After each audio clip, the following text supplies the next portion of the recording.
Hey everybody, today in this video we are going to be making a scale RC bridge that we can donate out to our Big Buddha's RC Ranch favorite crawler spot. So come along as we design, build, and then kind of show off how this RC bridge can work. If you're new to the channel, my name's Troy, this is Roadside RC. We do all sorts of stuff on this channel, from bashing to racing to crawling to drifting. We even do some how-to videos like today where we're building this scale bridge. As we start this, what we're going to look at, so we're looking at like a truss style bridge with 2x4s as the base, 2x2s that we're just going to trim from 2x4s up here on the top, and then approximately 1-inch stringers to go between them. From the top view, we're going to use some leftover wood fence slats, some 1x5s, cut them in half and actually lay slats in there to drive on. And then we're going to have some kind of a ramp to bring in and out of the overall bridge. So we're going to have to design something like that. Our first steps is we're laying out the cuts, and we're going to go ahead and cut a bunch of these pieces. In order to get the uprights for the bridge, we're going to be using what is actually old fence pickets. It's the top of some fence pickets from where I made some stuff recently. I marked out 1-inch increments on it, and we're just going to rip that down there to create 1-inch ribs.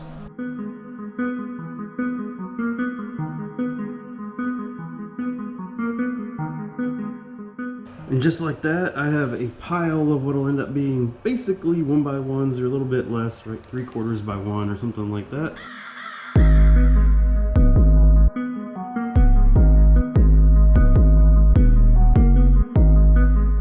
All right, what we have here on the bottom is just a 2x4 cut to 68 inches long. Up here at the top, a 2x4 ripped in half and then cut to 60, so 8 inches shorter. That gives me a 4-inch difference in height and length from here to this one, and I'm going to set these as 16 inches, so 16 inches from the top of this board to the bottom of here. This is actually looking at the bridge sideways. All right, you're looking down, but right now it's sideways at the bridge. The vehicles will be moving along the bridge right here. I figure 16 inches tall and 16 inches wide will make the bridge big enough for just about every vehicle to go through. And then what we're going to do is take these small pieces of what ends up being roughly like a 1x here, and we're going to figure out how the math works so that we can angle these together all the way down to tie this in, and that locks in our height. That gives it some strength. We're going to make the same thing for the other side and then tie them together. So here's what this looks like, tying these in the bottom on every 17 inches. 17 inches works out beautifully in the math. At the top, with the proper angles, we actually start 4 inches in and then have 17 inches gap, and with a 4-inch gap here at the edge. So now what I need to do is mark these, cut these appropriately, and then start screwing them in to fix all this in.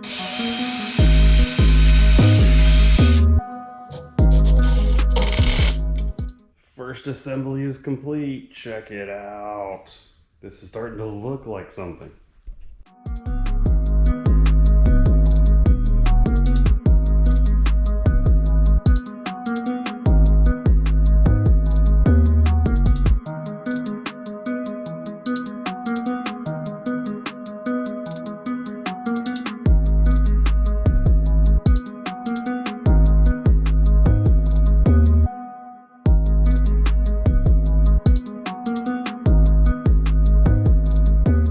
Now that we have our side trusses built, we need to actually start connecting them. So we're going to have some pieces that go across and connect it to the width on the bottom and on the top in order to give it that strength.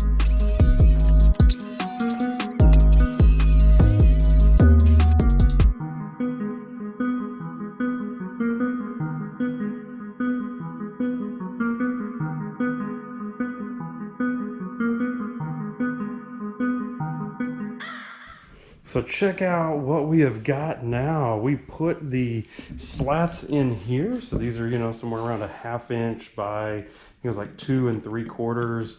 We actually gapped them out to about 2 inches. You can see it varies, of course, but about 2 inches. And that's because basically the smallest tire on the market is the SCX 24 tire, which is like 2.25, so it would struggle to get across it, but it's about as wide as we can do it, and something vehicle like that would still fit.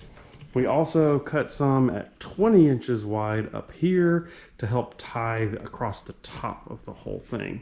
And so again, half by 2 3/4 by about 20 in order to get across.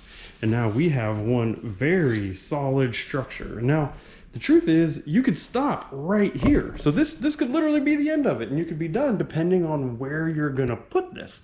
If you already have kind of think about a cliff and a cliff, and you're just gonna go straight across it, then you might be done right here. What we're gonna do is a little bit of sanding, and then we're actually gonna build some level of ramps. Now, we want some level of approach to come on and off of it, but we don't know really where it's gonna be because of where it's gonna go yet. And so we're gonna make it to where the ramps are actually assemblable. We can put them on, and we can set the angle that we want it to be at. So that's next.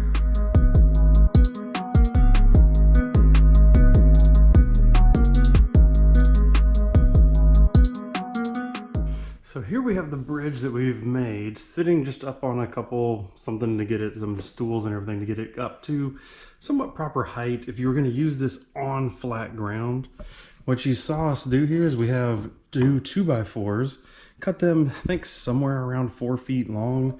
This was a random angle that I just cut at the bottom. Came up here and notched the edges of this so that it gives me a little bit more flexibility of what angle we want this total ramp to be at.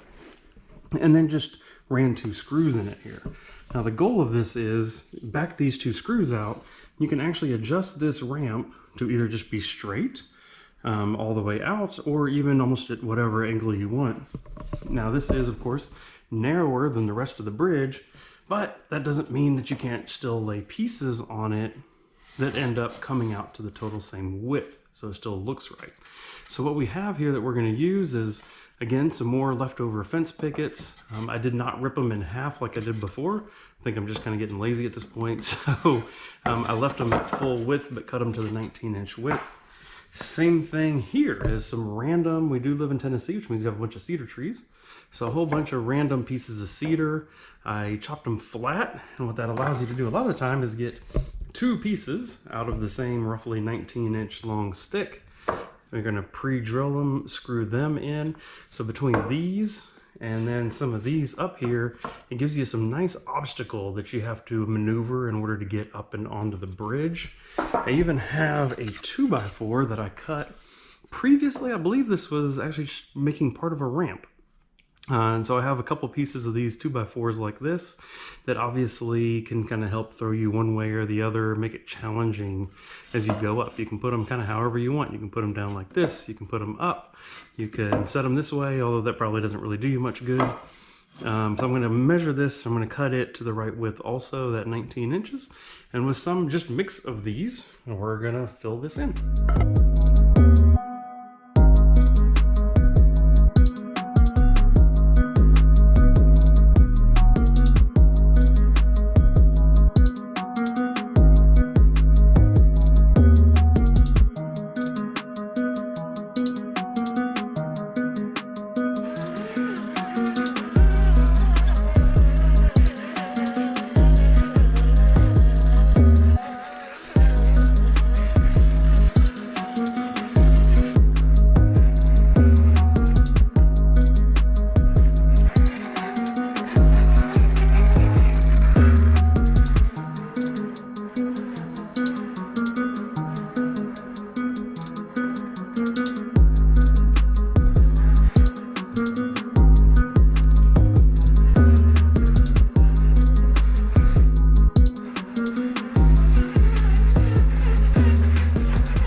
So as you guys saw, we tested it, and it's not super challenging in the layout that it is right now. It's also not really designed to be super challenging, right?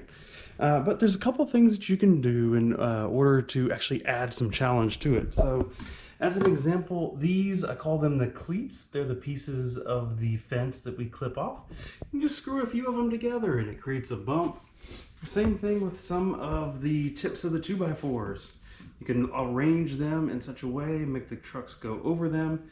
Maybe not particularly challenging, but you do get to flex. You do get to show off the truck a little bit. Here's some more of those cleats put up in a hole pattern right there. That'll end up being kind of fun to drive over. The other thing, of course, is, you know, the bridge is never really going to be challenging itself. It's really the climb up and off the bridge. So of course, the more angle you give it, the harder and harder that becomes to get up. Last thing that we're going to have to do is we are going to need to reinforce this area some. You know, we have 3 screws driven into it on each side. That's good for supporting its own weight, but honestly, just those 3 screws, not really a long-term solution. So at some point, we will be coming in here with another piece, something like this, in order to help triangulate that and make that a little bit stronger. Now, we can't do this though. I mean, obviously, we're probably not going to use this piece, just for example, but we can't do that until it's at its final angle. So whether it's actually going to be flat and bridge a long span, or whether we're going to actually use it in a fairly upright position, we have to determine that first, get this locked into its final place before we do the triangulation. I really hope this video was useful. Next time you see this, we hope that it's going to be out there at the Big Buddha's RC Ranch. Maybe you can come out, check it out there yourself. But let me know, you know, was this useful? Were you looking for how to build a bridge? And was this video give you some tips and tricks? Is there anything else? I'm thinking about building like a garage or something like that also. So give me some ideas. What would you like to see me build? And maybe I'll tackle it. We'll see. I still have some leftover wood. In the meantime though, leave that comment down below as to what you want me to build. In the meantime, come over here, watch some of our other videos, whether it's us crawling or drifting or bashing or racing or something like that. Come over and check out one of those, and we will see you at the next time. So thank you very much for watching. Talk to you later. Goodbye.